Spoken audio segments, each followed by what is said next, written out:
প্রধানমন্ত্রী তারেক রহমানের সাথে সচিবালয়ে দেখা করে ২৮২ সাংবাদিকের বিরুদ্ধে দায়ের করা মামলা খতিয়ে দেখার আহ্বান জানিয়েছেন সম্পাদক পরিষদের নেতারা।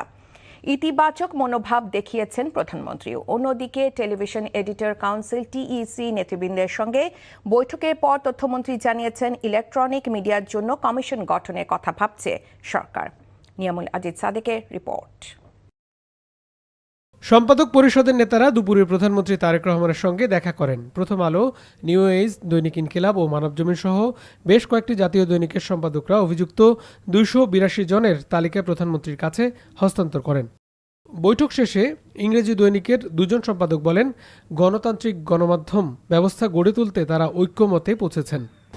বাংলাদেশে একটা গণতান্ত্রিক মিডিয়া রেজিম করবার জন্য সকল সংশ্লিষ্ট সকল পক্ষের সমন্বয়ে করে তার আলোকে একটা গণতন্ত্র পরায়ণ আইন তৈরি করবার জন্য আমরা সম্মত হয়েছি।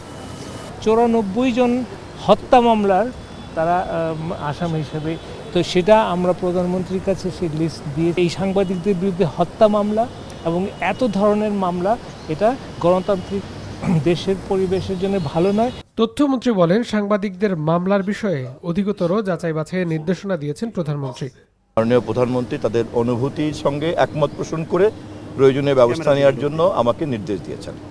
অন্যদিকে সচিবালয়ে টেলিভিশন এডিটর্স কাউন্সিলের নেতাদের সঙ্গে বৈঠকে নেতারা স্বাধীন গ্রহণযোগ্য কমিশন গঠনের দাবি জানান। ফ্যাক্ট চেকিংটা যেন প্রপার হয়, ডাটাটা যেন প্রপার থাকে, ইনফরমেশনটা যেন সঠিক হয়।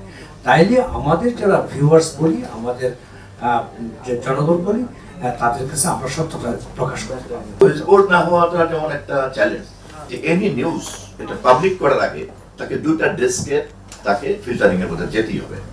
তথ্যমন্ত্রী তাদের দাবির বিষয়গুলো বিবেচনার আশ্বাস দেন। Niamul Aziz Sadek, NTV news, Dhaka.